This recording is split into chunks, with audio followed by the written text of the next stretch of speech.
live. So hello, everyone. Happy Webinar Wednesday to you. I see that a lot of you have already joined us and giving us some shout outs. So Michigan, Syracuse, Grand Rapids, Philadelphia, Chicago, Ontario. Hey, everybody. Good morning from Dallas. Good morning to you, Kathy. And to all of you, whether it's the beginning or middle or end of your day, thank you so much for joining us. And wherever you are in the world, I hope you're having a great day so far. And hopefully, no pressure, Stephanie, but hopefully we can make it a little bit better. So I am Chelsea Bennett with Lulu. I'm Lulu's brand engagement manager. And today, along with me, representing Team Lulu, is our good friend and world famous content blogger, Paul Hobday. So, Paul, you want to say hey? No, that's okay. He's shy. All right. Hi. But today is not about us. So we are very excited to have a very special guest joining us who will teach us how to build a tribe of influence to sell more books. So Stephanie Chandler is the author of several books, including the nonfiction book publishing plan and the nonfiction book marketing plan, as well as a frequent speaker at business events and on the radio. And she's been featured in Entrepreneur, Business Week, and Wired magazine. But wait, there's more. Stephanie is also the CEO of the Nonfiction Authors Association, which is a vibrant community for writers that hosts events, conferences, and resources for nonfiction authors. But if you are not a nonfiction author, you'll definitely gain some valuable information from today's webinar. So Stephanie has graciously offered to answer questions at the end of the webinar. So if something comes to mind as she's going through a presentation, you can just drop it in the chat, and then we will get through as many as we can at the end. So without further ado, I'm going to hand it over to NFAA CEO and all-around wonderful person, Stephanie Chandler. So just please hold your applause.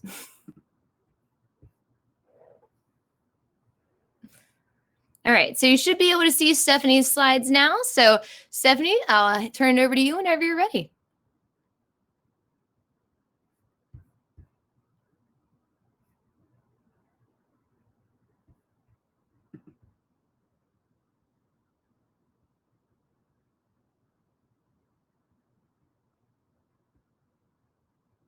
All right, so it looks like she may not be ready. We'll take 1 second and just make sure. I was just chatting with Stephanie. Oh, looks like something's going on there. Stephanie, you might still be on mute. I can see your slides.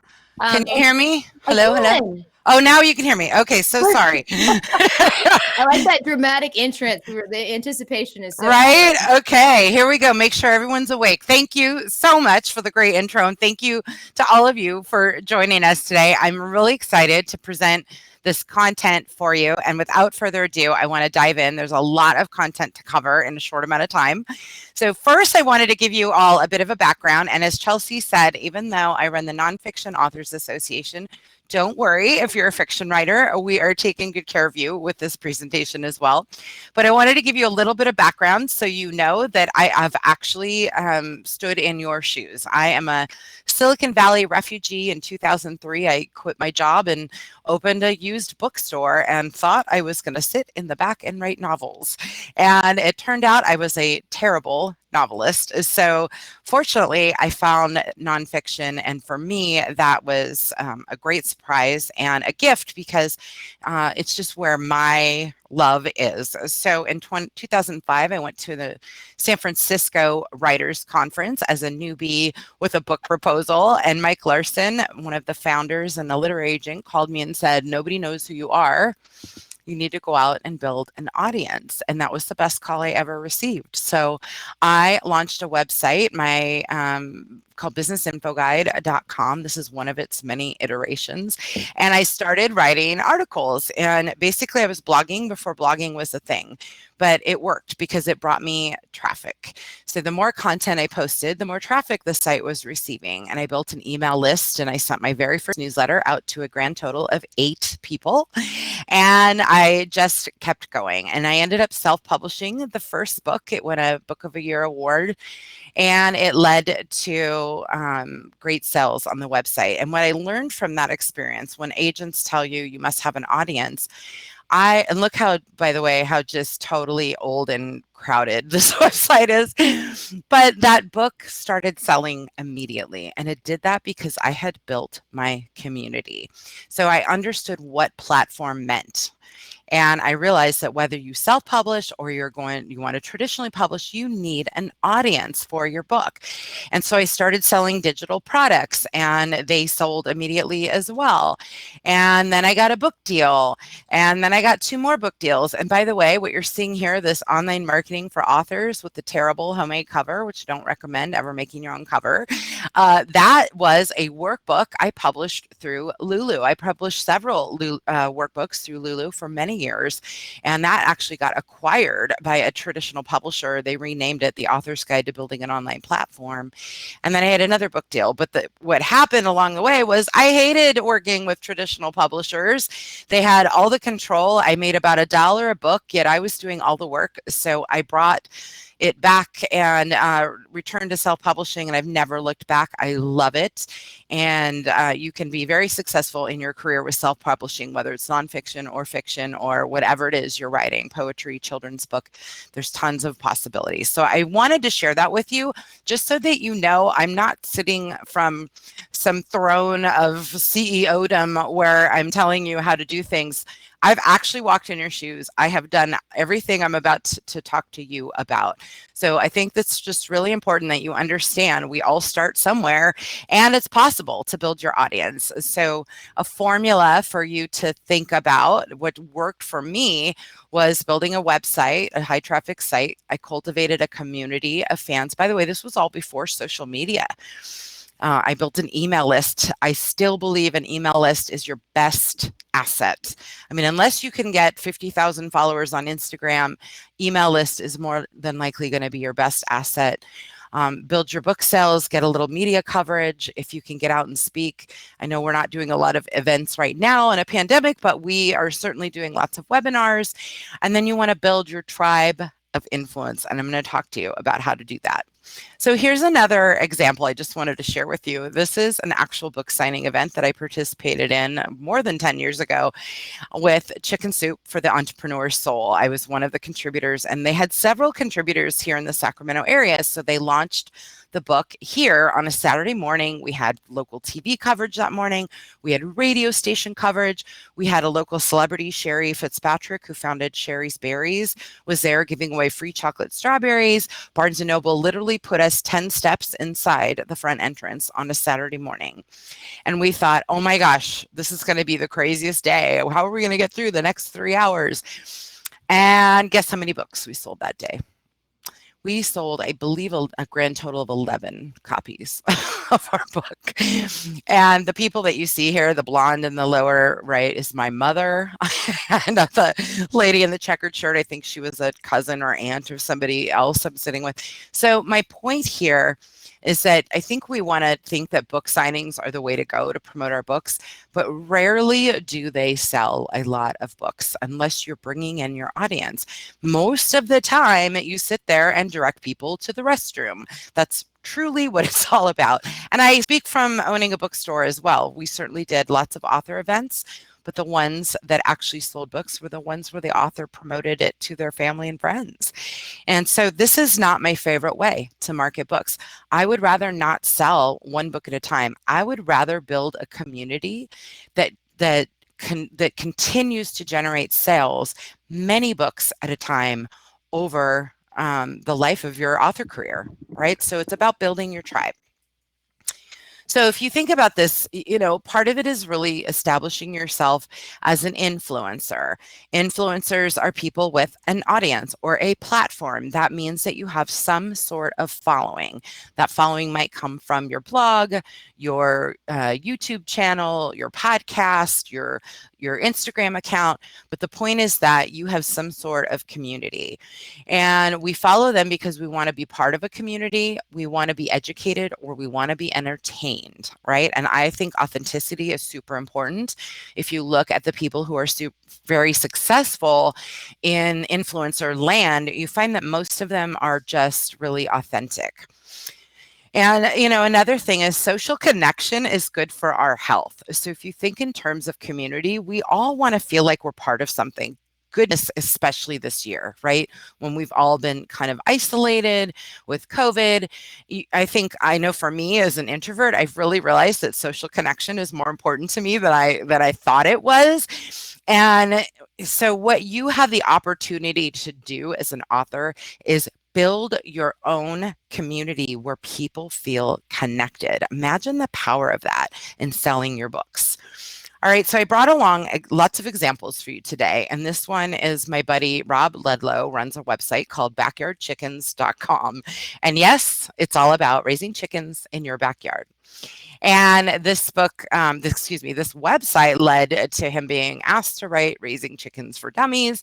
Rob doesn't sell anything. There's no chicken feed. There's no, chicken coops, nothing like that. This entire site is built on an online forum where the community discuss everything about raising chickens. Guess how many visitors this site gets a month?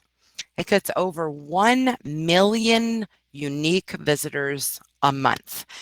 That is incredibly difficult to achieve for most of us. And it also means that he earns his full-time living from ads on this website. But more importantly, he's created a sense of community that helps him sell books and helps him feed his family. It's a pretty incredible topic. Lindsay Buricker, and I'm not sure if I'm saying her name right, but I just stumbled upon her and thought she is really impressive.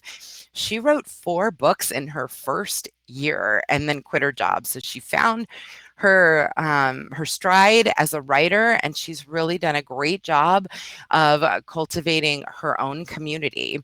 So here's an example. She's got a book series called The Emperor's Edge, and I thought this was really neat. On her website, she has a poll asking which characters do you want to see more of, and she's got people voting on this poll. She has an email list where she gives away insights from her books. So she's really cultivating a relationship with her fans. And I think that's absolutely brilliant.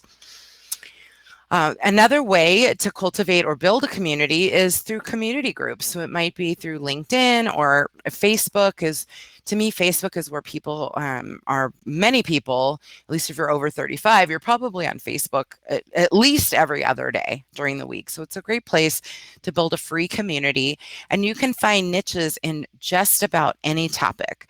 So, I've got an example here. There's all these different widows groups. Well, I happen to be a widow.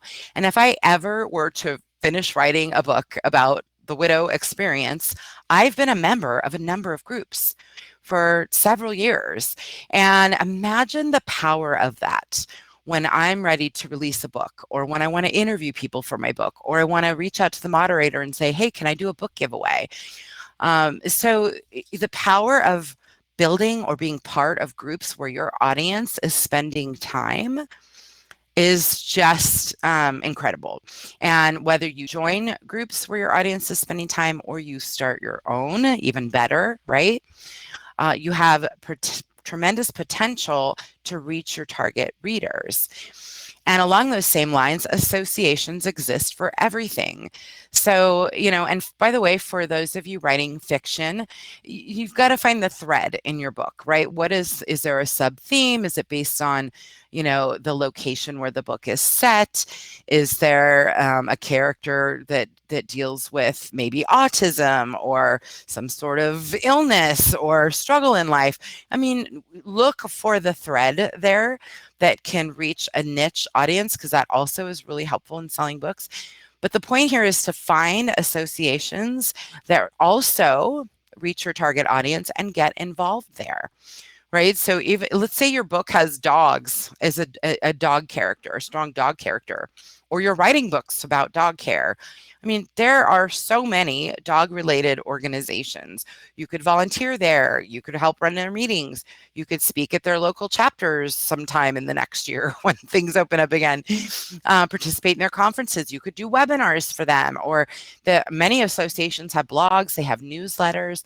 So you can get involved, and naturally just being involved is going to help people get to know and like you and help you sell books.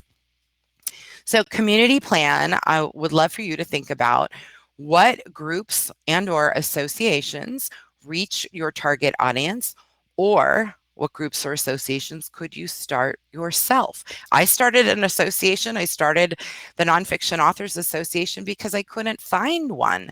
It didn't exist. So I found a need. I filled it. It's worked really well. It's made a lot of sense.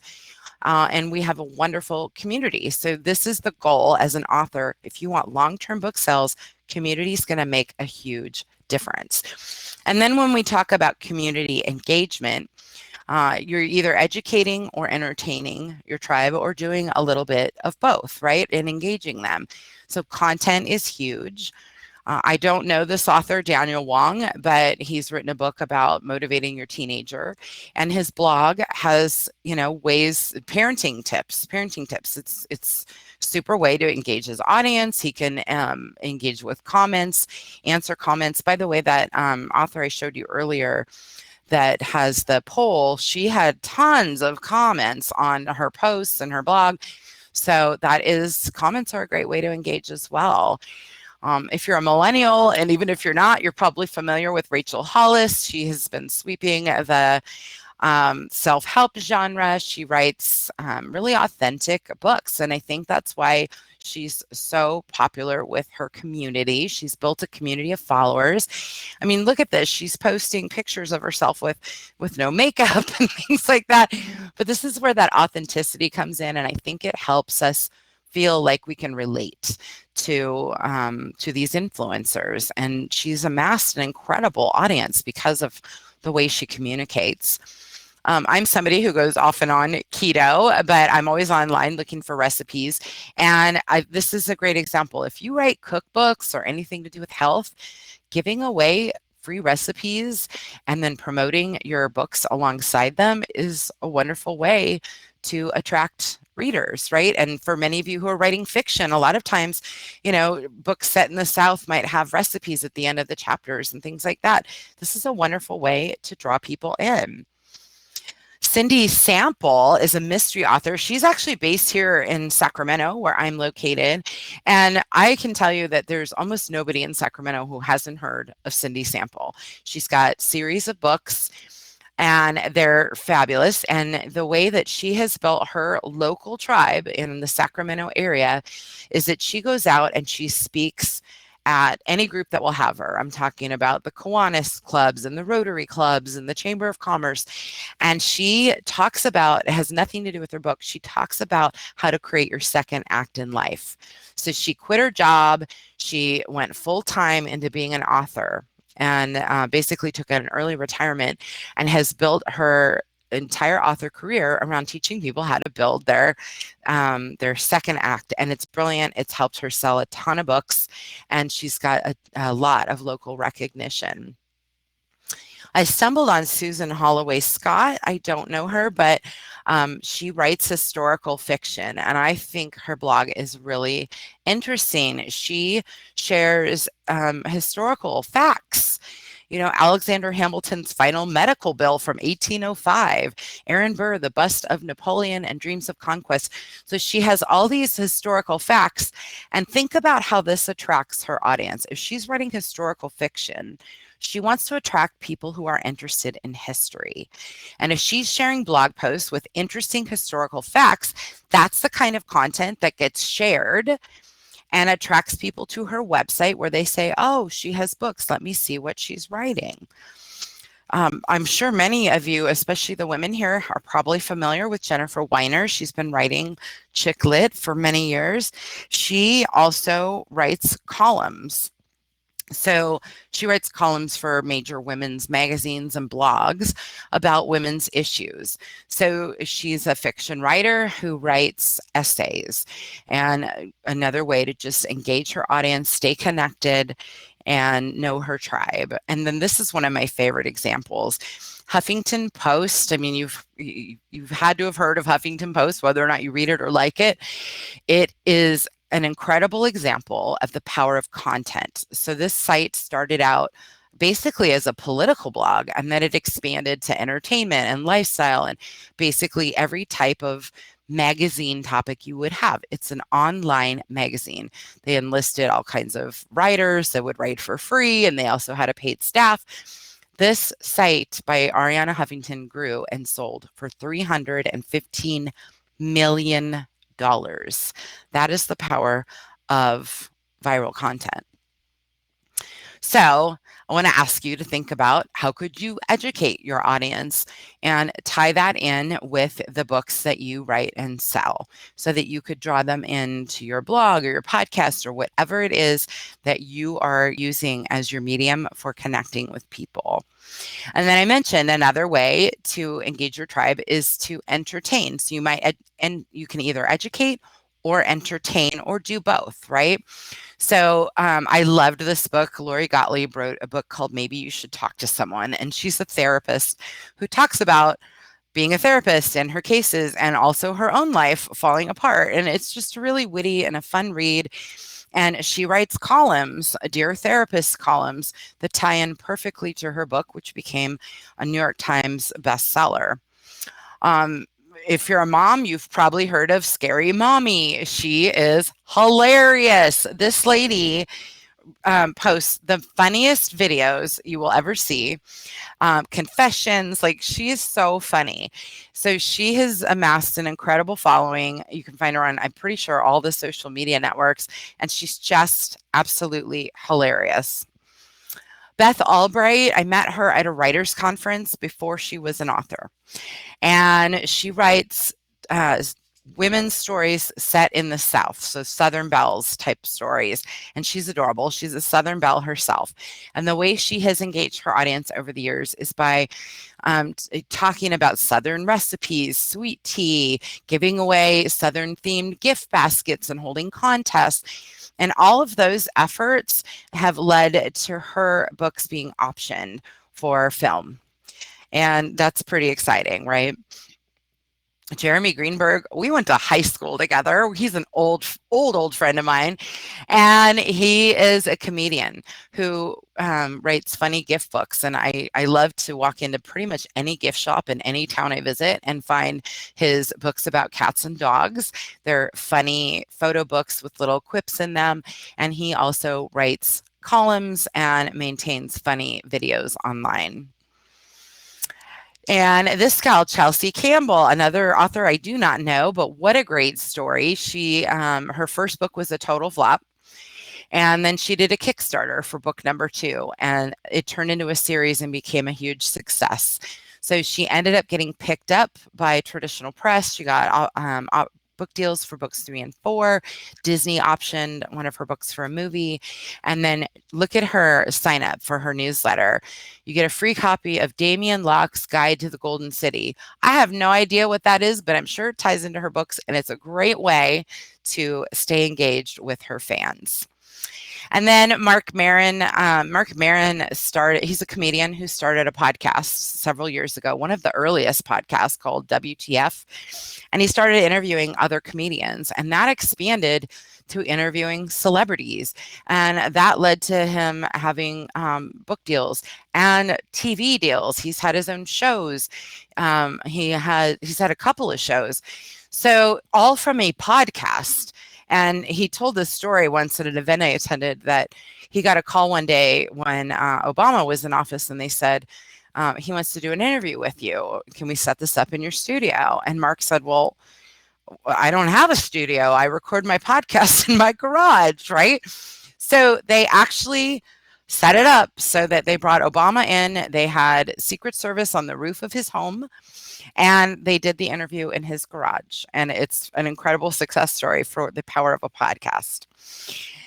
And then lastly, this is, I don't even know how you say it, PewDiePie, I don't know. But this guy is a YouTube success. He creates videos about video games. And this is the kind of thing my 14-year-old loves to watch. And this guy has a net worth of $30 million from entertaining YouTube videos to his ideal target audience. Imagine that.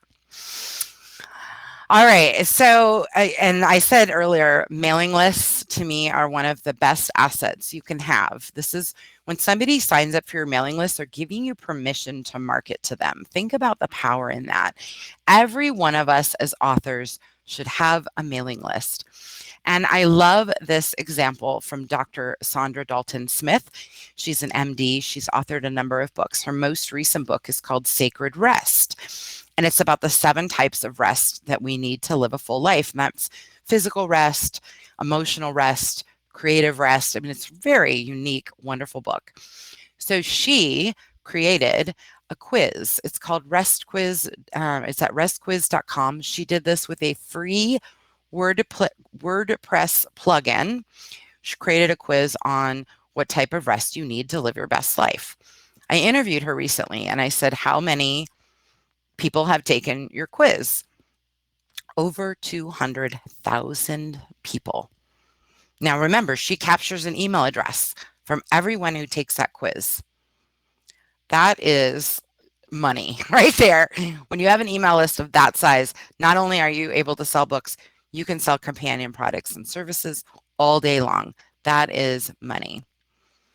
All right. So how can you entertain your audience, whether it's with a podcast or a quiz or your blog or funny videos, whatever it is, this is how we start to build our communities. All right, so let's shift gears and talk about finding your tribe. And by the way, your audience might be bigger than you realize. All right, so I created this chart a year or so ago. When I went through this exercise myself, maybe it was a little longer because I did this with my last book release. And I sat down to think about, who do I know who could support my book? What coworkers did I have 20 years ago? Who did I go to school with that maybe works in a big company now? I have coworkers from the Silicon Valley. Where are they? Could they buy my book in bulk? Could they invite me to speak?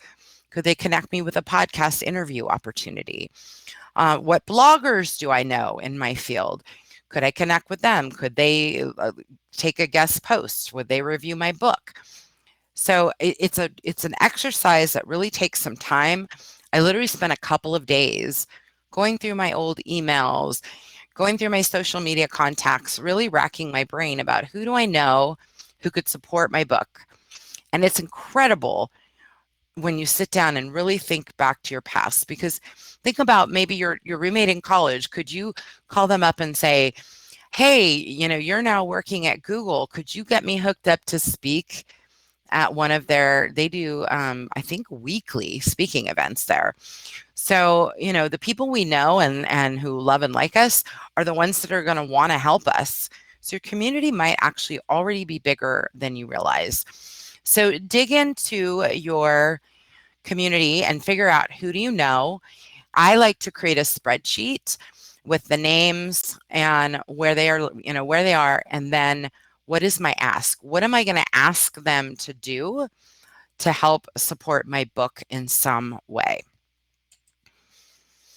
And then don't forget your fellow influencers in your field. I mean, I'm a huge believer in collaboration. I would much rather maintain good relationships with any and all competitors, because I believe that there's enough business to go around, there's enough book sales to go around. So why not make friends with the fellow authors who are writing in your same space, and co-promote each other on your blogs and your podcasts and your social media, and just share those opportunities together. That is where there's some tremendous power. And then remember, you're going to ask. So you're going to create your list, and then you're going to figure out, what are you asking each person for? Are you asking them to post something on their blog? Maybe you're just asking them to buy your book and post a review. That's fine too. Maybe they can create a bulk purchase opportunity or do a giveaway with the community that they run on Facebook. There's just endless opportunities to tap into people that you know. All right, so I'm challenging you to do this exercise. Create a spreadsheet and look through your contacts. Think about where you were 15, 20 years ago. Who do you know? Who could you ask? Where are they located now? And use that as part of your book marketing strategy. All right, so now we're going to talk about the tactics to cultivate your community. You've gotten some tastes of this, but it's your tribe engagement methods, right? So it's really important that we're interacting with our community. You don't want it to be a one-way conversation. So if you have a blog or a YouTube channel, hopefully you're responding to comments. Same thing with your social media.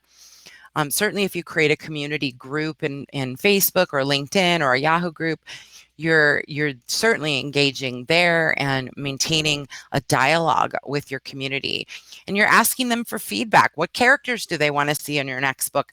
What questions do they have?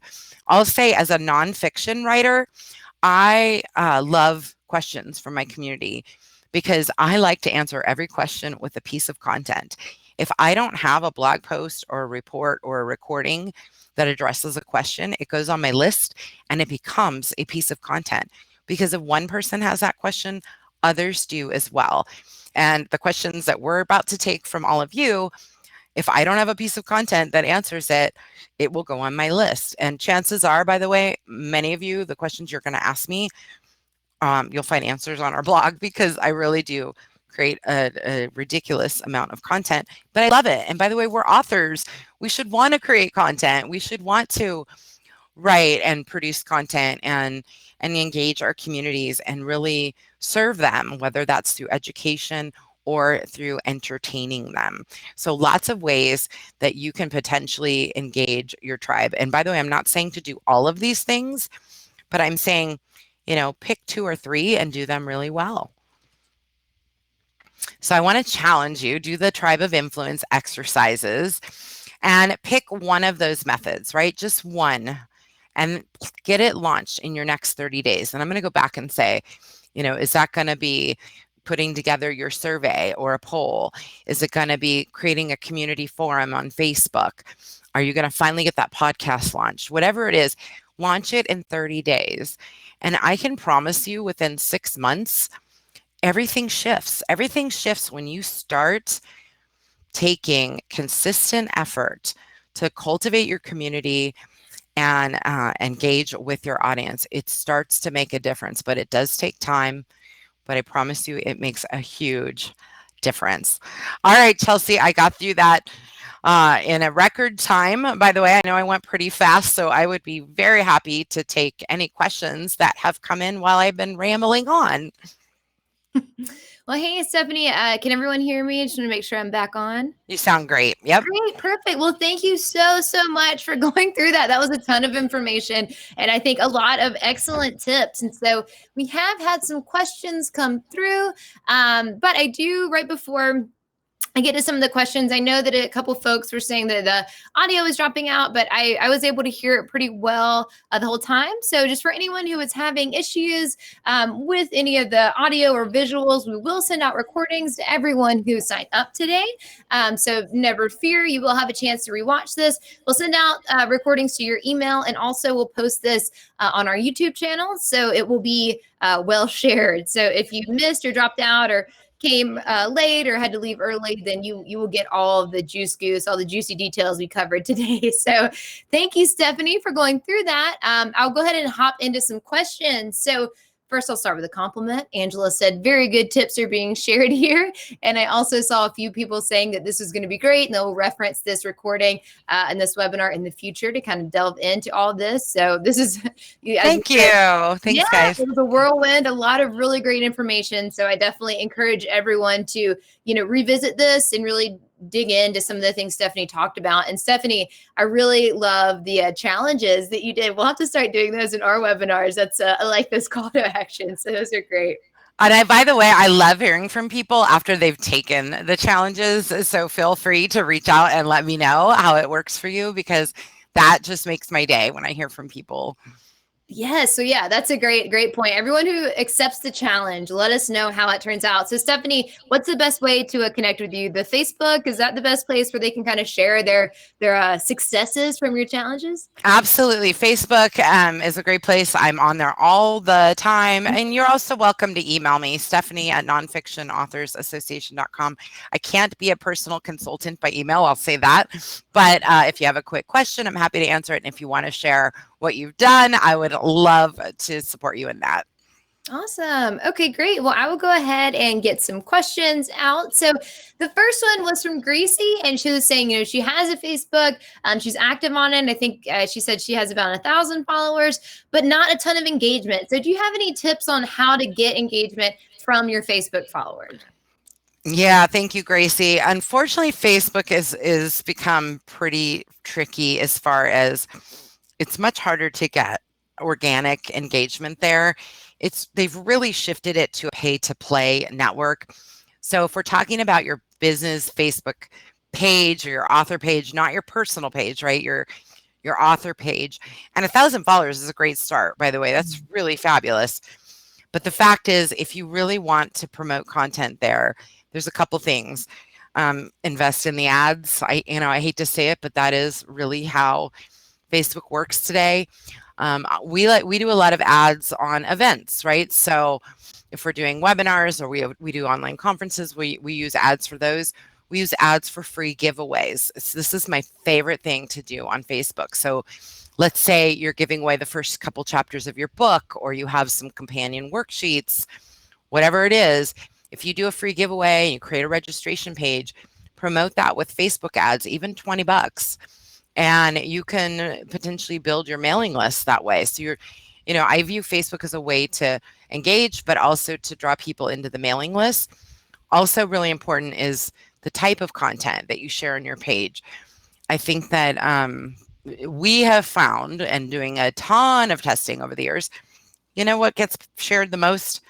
Dog and cat videos and dog and cat photos and quotes and funny stories. So guess what? If you can weave those in, anything cute or funny that makes people want to share with their audiences, think about it in those terms. What would they want to share? And what you might also do is, get access to some royalty-free photos and create some memes, some funny memes, quotes from your book, whatever it may be that potentially people would want to share. That's the best way to get engagement from a Facebook page. Now, I will say, conversely, this is why I love Facebook groups. With groups, you still have to promote the group and bring people in, but that Facebook kind of naturally promotes groups to people searching for that type of group. So you have a lot more ability to connect with your group members in Facebook than you do versus a page. So this is where community matters, right? I would much rather build a group on Facebook today than I would build a page. You can have both, but I think a group is incredibly powerful. Yeah, I agree with that. I think that groups are wonderful. And I know that you had mentioned this earlier. And so if you just reiterated it, I apologize. But you kind of talked about not being afraid to work with other authors, and not having a scarcity mindset. So working with other people in the genre, connecting with them could help, share audiences or get more eyes on your content. So don't be afraid to reach out to any other authors or anyone that you find kind of in your similar genre or topic. I'm super glad you mentioned that, Chelsea, and I have to piggyback on that because one really cool, powerful Facebook strategy is if you know another author who reaches your target audience, and let's say they have a large Facebook audience, they have 10,000 or more followers. What if you were to pay to boost a post from them to their audience recommending your book? So I have seen this done. Right? So you give that person an advanced copy of your book or a copy of your book today, whatever it is. And then you wait for the feedback and they come back and they say, oh my gosh, your book is great. And they offer to share it with Facebook. And you say, great, can I pay to boost that post? Spend $50 or $100 because a recommendation of a book from someone else has 100 times more power than us trying to do an ad for our own books. In fact, I don't recommend Facebook ads for your book at all. They don't convert. But when someone else recommends your book, if you can pay for that ad from that person to their audience, that will generate book sales. Yeah, I love that. And I think it also kind of hits on something that is important to keep in mind is that try to make it mutually beneficial. So if you find, someone out on the interwebs who you feel like would be a good connection for you on social media, just going to them and saying, hey, will you share my book and help me get your audience and get more followers? That's not always a great end. So I always like to kind of remind people to think about how can you make it mutually beneficial for both groups. And what you just said is such a great way to kind of sweeten the pot for them and encourage them to engage with you and help you kind of have access to their audience and boost what you're doing and what they're doing as well. Yeah, great points, Chelsea. So we'll move on so thank you for that question, Gracie. So Dorothy has a question. And I think this is really interesting and a good thing to think about. And I know that, part of the answer to this that we would probably give at Lulu would be keep writing. But if you don't find that to be in your future plans, her question is, I'm wondering about building a community or following for a one-off book. I am writing a travel memoir as a fundraiser and I will not be writing again. So I'm wondering how to influence people to purchase. Oh my gosh, Dorothy, that's a huge opportunity. One book is fine. And Barbara Winter comes to mind. She wrote a book called Making a Living Without a Job. I believe that book came out 20 something years ago. And it's been reprinted a million times. She's built her entire community around making a living without a job. And so you need to build your entire community around your travel memoir.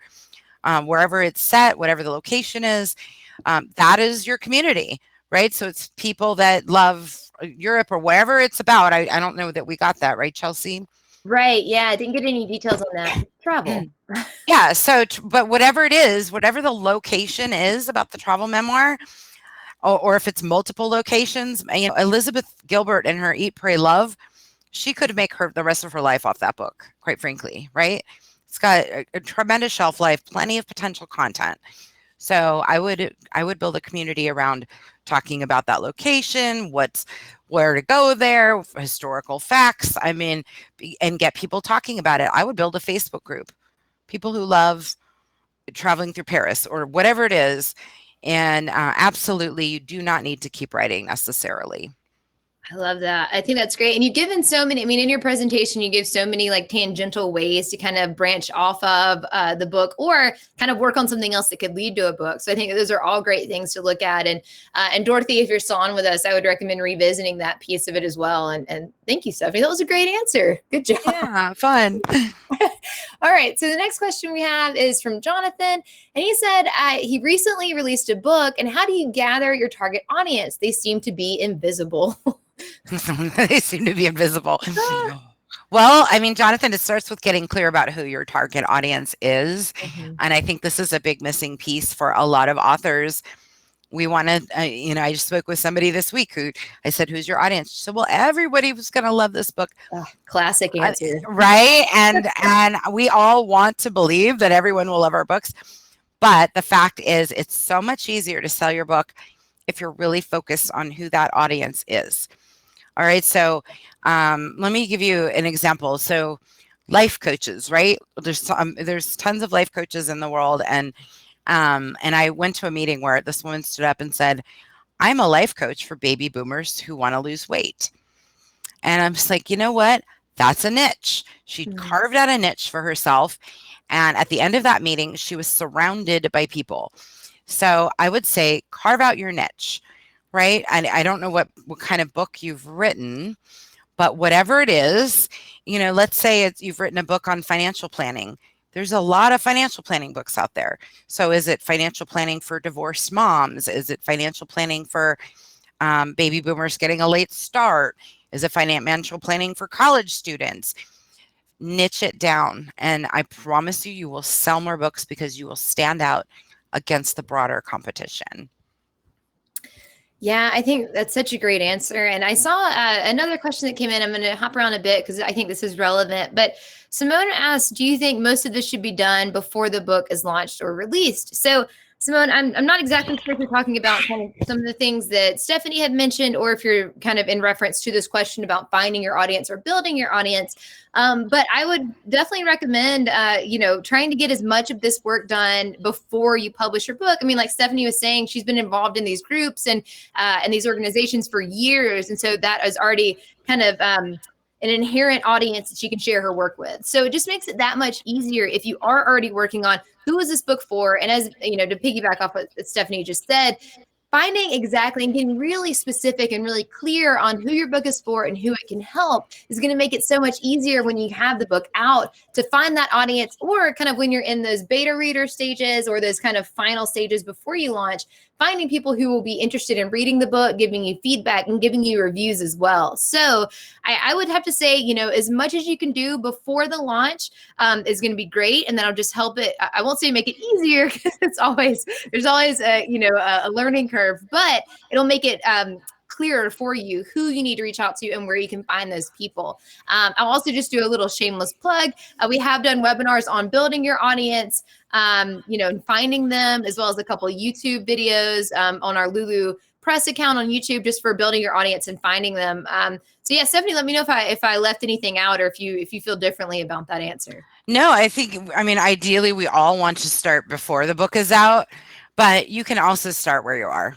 So, if you didn't get these things done before the book is out, and maybe your book's been out for a year or even longer, that's okay. Start where you are. You can start a community at any time. You can start a podcast at any time. You can start a blog at any time.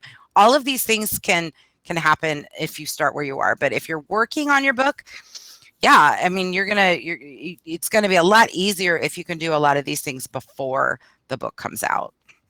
Yeah, the time is now. So wherever you are, work with what you have. So the next question is from Jason. I'm sure a lot of other folks on the webinar today are interested in this, but he's heard of the Nonfiction Association, and when you mentioned it earlier, he's wondering, how do I join? He is planning to launch his first nonfiction book by January 2021. Congratulations and good luck to you, Jason. Hey, Jason, congrats. And by the way, I think January is a wonderful time to launch a book. I love New Year's launches, because I think we come back usually in January, we're kind of refreshed from the holiday break, and we're motivated. And so I love a January book launch. Thank you for asking. Nonfiction Authors Association. If you visit our website, nonfictionauthorsassociation.com, we have a join page there. We have 3 different membership levels. I mean, you can join as a free member, and it basically gives you a free profile on the site. But we also have what we call an authority membership, and it's gives you access to our weekly content. We send out media leads every week. We have all kinds of templates, checklists, reports archived. We have a private members only community. We have a community where you can connect with fellow authors, and that's one of my favorite things that we have. And then we have a VIP level that includes access to both of our online conferences. We have one coming up in November, and we do a big one in May. So thank you for the question, Jason. I hope to see you in our community. Yeah, and hey, everybody else who's interested, please join. It's a wonderful, wonderful organization. Stephanie does so much to add value and make it really worth your time. So if you are in nonfiction, please check that out. So thank you, Jason. All right. So Brian asked this, and you talked about the value of a mailing list, building your email list, and Lulu, we've talked about this a lot as well.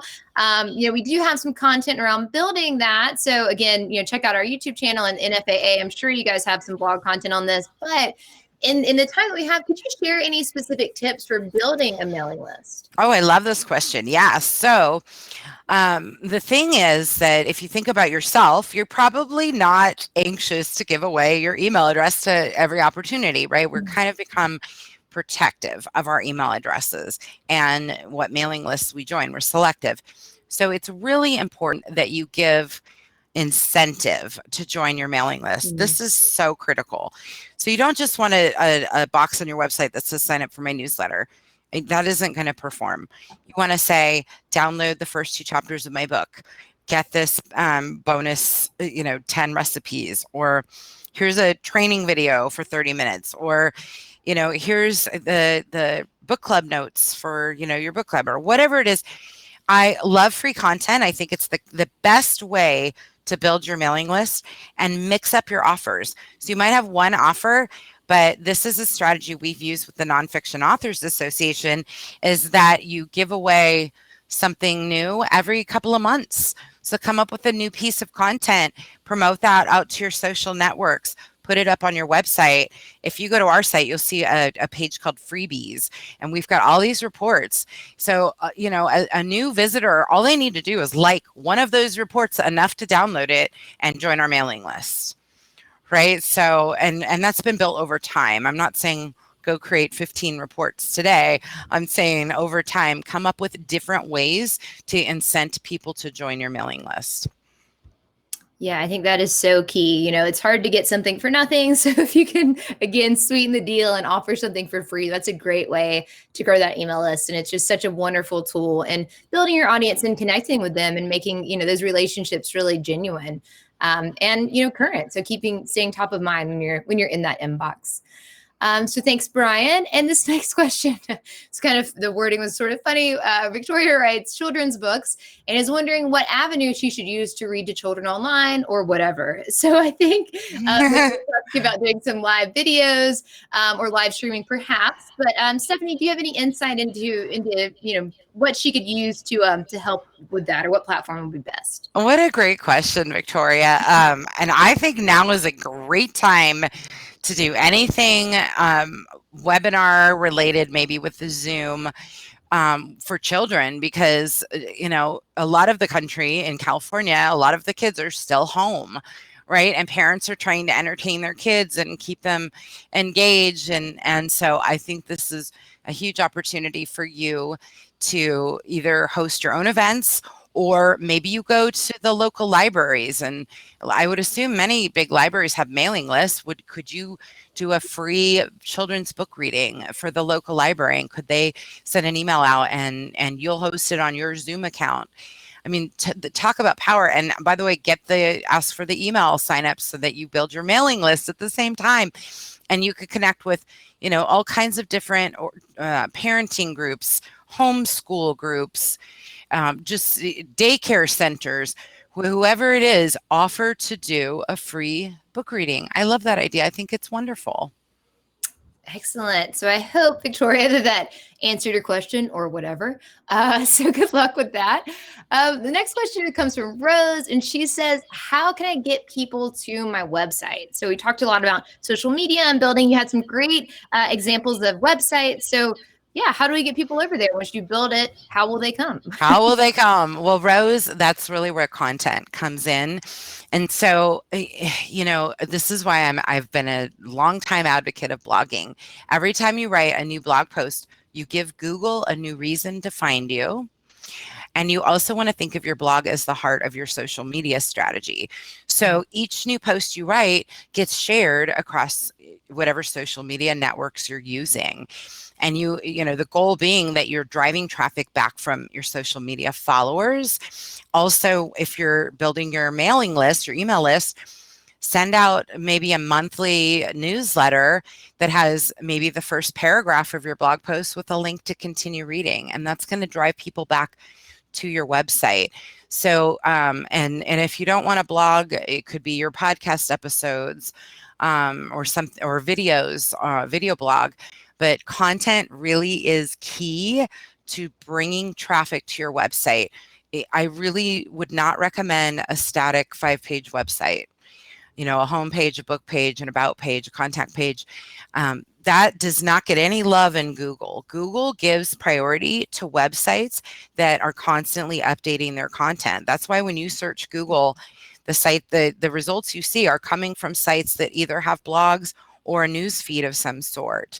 So it really does come back to creating content consistently, and statistically, the more often you blog, the more traffic your site will receive. So I will also add, make sure you all have Google Analytics installed on your websites. It's free and it allows you to monitor your traffic. So as you're making these efforts to engage and bring people back in, you want to make sure you're paying attention so that you know it's working and you know which content is getting the best results. It's a really powerful tool. Yeah, that's amazing. I mean, don't just set it and forget it. So any analytics that you have, and I mean, there's so much available to us today. So as you mentioned, these Google Analytics, you can look at and get such great and valuable insights of what's doing well and how to kind of boost performance or boost visibility. So awesome. Thank you, Stephanie. And thank you for that question, Rose. Okay, so Jason, another question from him. He asked, did you publish with KDP and how was that experience? Okay, so I'm going to be brutally honest. I like authenticity. I'm not a fan of KDP. I'm not. That's why I love Lulu. That's why we work together closely.